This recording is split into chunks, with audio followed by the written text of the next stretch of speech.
I've been coming to Cornwall from a very early age. It's been so long that I can't even remember not coming here.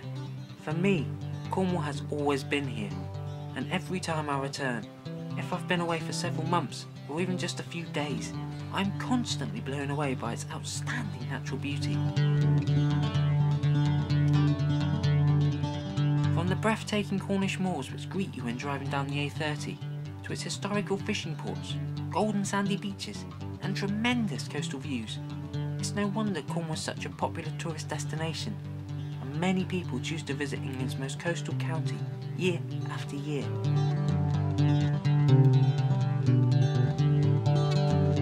During the summer months, Cornwall's population doubles, the roads become busy, the towns become full, and the beaches overcrowded. Everyone hoping to have a relaxing break in a county which has a seasonal reputation of supplying hot, sunny weather. However, as previous summers proved, this isn't always the case. But the rain doesn't dampen everybody's spirits, and still, many decide to visit no matter what the weather, everyone having their own special reasons for returning.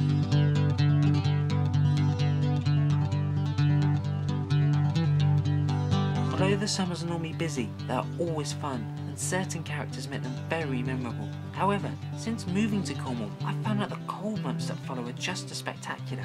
By the end of September, a huge majority of visitors have left, leaving many parts of the county isolated. During this time, it's as if a magical atmosphere begins to unravel. The temperature drops, the light changes, the weather slowly begins to decline, and the seas start to turn rough, all this helping to create a mysterious feeling in this beautiful part of the country. But I want to know what local Cornish folk think about their home county, so I'm going to take a very short journey around Cornwall during its colder months to meet a few residents who choose to live in Cornwall all year round. I'll be finding out what life is like for them to live in this rural southwesterly county and why they choose to stay here. On the way, I'll also be browsing through bits of old Cornish history that's taken place and has had an impact on today's Cornish society.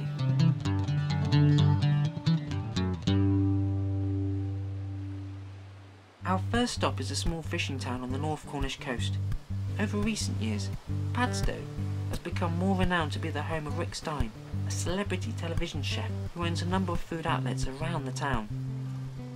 But there is much more to Padstow than people realise. The town has a huge, fascinating history which goes way back, and many of us don't even know about it. Christianity, shipbuilding, and poverty are just a few of the stories Padstow has to tell about its past. Padstow is situated on the estuary of the River Camel. The name Camel originates from the words of the Cornish language, Cam, Crooked, and Hale Estuary, creating the name Crooked Estuary. And by looking at the Camel Estuary, you can certainly see why it was given such a name.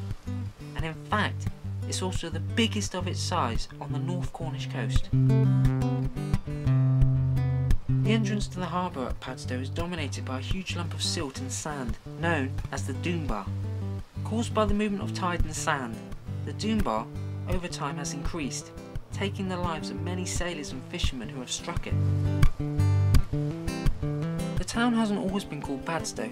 The earliest recorded name for the town was Ledenic, meaning a fortified place beside the waters. It was also called Lawethnock, but was later changed in 981 by the Saxons to Petrockstow.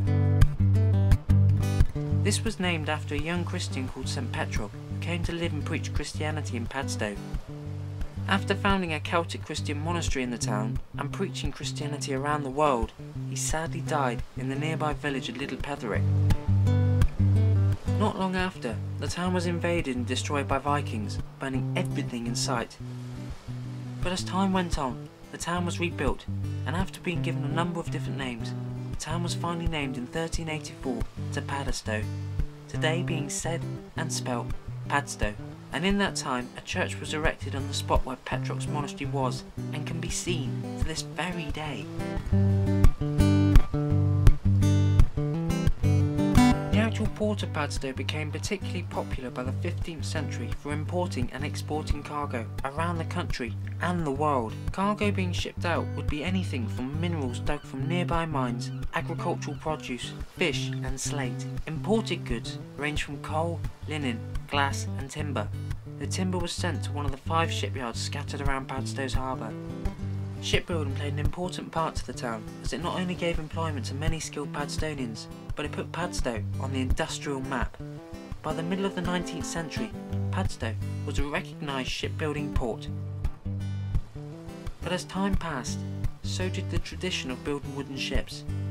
Iron boats were gradually being introduced. One thing that must be said about Padstow is its famous fishing tradition. Fishing has always played a huge part in the town, but it wasn't until the end of the 19th century that the industry really took off. Many boats from around the country, such as Brixham and Lowestoft, would come and fish for herring in the fishing grounds that was known as the Klondike Waters, this being an area stretching from Hartland Point in North Devon to Godrevy near St Ives, and Padstow was in the middle of these waters. The Klondike was known to be full of herring, so many boats would fish around Padstow, eventually docking in the harbour for the night. A fish market took place on the docks where everything happened. Fish in huge quantities was loaded straight off the trawlers into the market and sold. The industry got so big, an ice factory was built on the quay to keep the fish fresh. It wasn't until 1899, when Padstow was introduced with a railway line connecting the town direct to Waterloo, that the fishing industry really did sail. A fish shed was built near the train station and turntable, enabling fish to be loaded straight on the trains and taken to the city. It was ideal, but wasn't meant to last. The port saw a decline in herring fishing after the war. The ice factory burned down in 1950, and the thriving market came to a close. The railway was bringing tourists to the town since the 1920s, but the 1960s saw an increase in people arriving by car, so the station was closed. This brings us up to date, and in a way, we have the railway to thank for today's thriving tourist industry. Fishing still occurs in the port, and a small local fleet of fishermen are still continuing to carry on the fine tradition. But next time you visit Padstow, have a slow walk around its historic harbour and narrow back streets, and remember, there's more to this sleepy fishing port than meets the eye.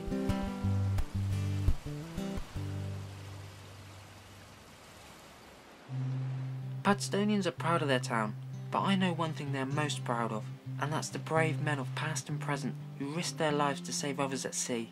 I'm talking about, of course, Padstow Lifeboat. For over 180 years there has been a lifeboat station at Padstow, and we only have to look at the hazardous rugged rocks and eerie shipwrecks that scatter our Cornish coast to see why lifeboats are so desperately needed.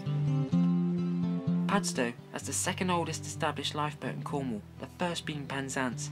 It was set up in 1827 by the National Institute for the Preservation of Life from Shipwreck, now run by the RNLI. Padstow's first lifeboat was 23 foot long with 4 oars and named the Mariner's Friend. She was moored in the harbour for the first 2 years of service until being moved to a boathouse around the corner at Hawker's Cove. Since then, Padstow Lifeboat has celebrated a number of different qualities. It has had the privilege of having one of the first steam lifeboats in Cornwall, as well as having one of the only steam tugs used in the RNLI, and in 1901 it can claim as one of the only lifeboat stations to have 3 boats in operation at the same time. However, it has not all been glory and celebrations, as Padstow Lifeboat has had its fair share of devastating disasters. In 1867, the lifeboat the Robert Edgar went to the rescue of a schooner called the Georgiana. In the rough seas, 5 lives were lost from the crew of the Robert Edgar when she was swept onto the Greenaway rocks.